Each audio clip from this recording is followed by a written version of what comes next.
audio jungle।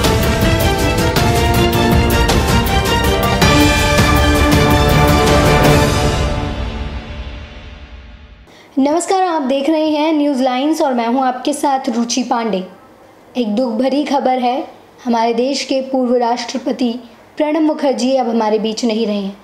जी हाँ, ये हमारे देश के 13वें राष्ट्रपति थे, जिनका जन्म 11 दिसंबर सन 1935 में बंगाल में हुआ था।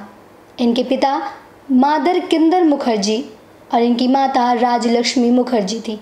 आज हम आपको अपने चैनल के माध्यम से प्रणब मुखर्जी के बारे में कुछ 10 ऐसी बातें बनाएंगे जो कि अनसुने अनकही कहानियां हैं, किस्से हैं, जो शायद आपको नहीं पता होगी।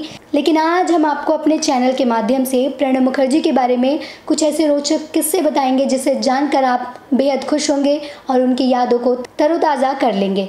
तो सबसे पहले आपको बता दें कि प्रणब मुखर्जी एक तेज़ दिमाग और सबसे ज़्यादा याददाश्त के ज्ञाता थे। उनको कांग्रेस में एक प्रभावशाली व्यक्तित्व और एक चाणक्य के रूप में गिना जाता था। जी हाँ, उनका दिमाग इतना तेज़ माना जाता था, मानो सारे संविधान के किताब, कांग्रेस का इतिहास, किसी भी वित्त मंत्रालय की किसी भी किताब को उठा लीजिए, उनके दिमाग में सब कुछ कंठस्थ है। वो बहुत ही ज़्यादा कहो कि सभी पुस्तकों के एक ज्ञाता थे वे।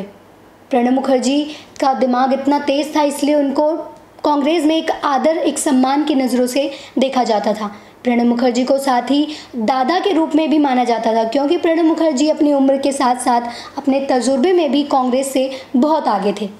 वे कांग्रेस को एक नए मकान पर ले जाना चाहते थे। उनका बचपन से ही सपना था।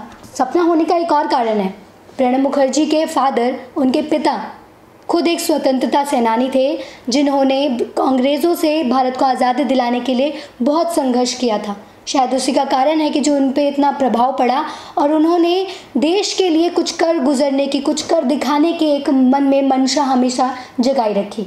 दूसरी बात आपको और बता दें कि प्रणब मुखर्जी, जो कि इतने ज्ञाता राजनीतिज्ञ, इतिहासकार, संवैधानिक बुक के एकदम ज्ञाता, लेकिन वो साथ ही साथ बहुत ही धार्मिक भी थे।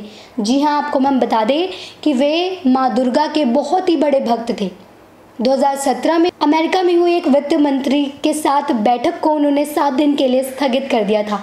कारण कुछ और नहीं, केवल माँ दुर्गा के पूजा जाप के लिए उन्होंने 1 हफ्ते के लिए वह मीटिंग को, उस आयोजन को स्थगित कर दिया था, क्योंकि वे हमेशा से ही माँ दुर्गा को बहुत ही ज़्यादा मानते हैं। शायद उन्होंने बचपन से ही अपनी माँ को, अपने पिता को या अपने घर में ऐसा माहौल देखा था जो कि माँ दुर्गा को बहुत ही ज़्यादा मानते थे, उनकी पूजा अर्चना करते थे।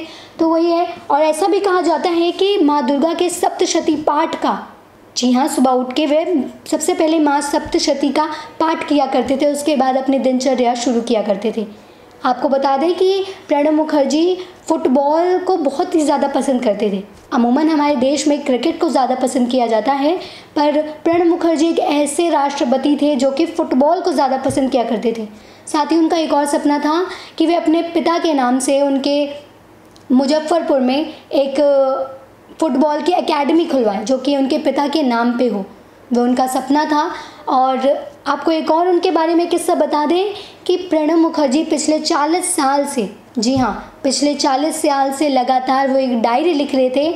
साथ ही साथ वे चाह रहे थे कि उस डायरी को उनके मरने के बाद, जब वे हमारे बीच से अंतिम विदाई ले चुके हों, हमारे बीच ना हो, तब उनके उन अनसुने कहानियों के, उन अनसुनी बातों के, उन डायरियों में जो बंद है, जो केवल प्रणब मुखर्जी ही जानते हैं, वो उनके मरने के बाद ही पब्लिश की जाए, लोगों के बीच बांटी जाए, लोगों के बीच उसका प्रसारण किया जाए, लोग उसे जान सके। प्रणब मुखर्जी साथ ही साथ बुक्स को पढ़ने के लिए भी बहुत ज़्यादा जाने जाते थे। जी हाँ, आपको एक किस्सा बताते हैं। प्रणब मुखर्जी जब उनके राष्ट्रपति भवन में उनकी एक पर्सनल लाइब्रेरी थी, वहाँ पर वे बैठकर 1 घंटे में वो 3-3 बुक को एक साथ भी पढ़ लिया करते थे। सुनने में अजीब है, लेकिन ये सच्चाई है। प्रणब मुखर्जी 1 घंटे में 3 किताबों को पढ़कर ख़त्म कर दिया करते थे। साथ ही वे 2017 में एक इंटरव्यू में उन्होंने कहा था कि उन्हें छुट्टियां मनाना बिल्कुल भी नहीं पसंद। जी हाँ, वो एक दिन में करीब 12 घंटे से अधिक काम करते थे। वो एक कहते नहीं है कई व्यक्ति अपने आप को, अपने रोज़मर्रा अपने जीवन को एकदम संजो के रखता है, समेट के रखता है, वो उसी व्यक्तित्व वाले व्यक्ति थे। वो हमेशा अपनी दिनचर्या को एक सिस्टमेटिकली चलाते थे। सुबह उठते थे, भगवान की पूजा अर्चना करना, सैर सपाटे पे जाना, अपने आप को अपने काम में लिप्त रखना। साथ ही वह अपनी पत्नी, जो कि खुद ही एक राजनीतिज्ञ थी बहुत बड़ी, उनके साथ भी उनका बहुत अच्छा संबंध था। जब उनकी डेथ हुई तो प्रणब मुखर्जी एकदम टूट गए थे। शायद वही कारण है कि धीरे धीरे वे अपने आप को खोते गए और बीती रात हमारे बीच से हमें छोड़कर चल दी। नमस्कार, हम फिर से मिलेंगे आपको कुछ और अन्य कहानियों के साथ। आशा करते हैं आप हमारे इस प्रोग्राम को ज़रूर लाइक करेंगे और सब्सक्राइब करेंगे और शेयर करना नहीं भूलेंगे।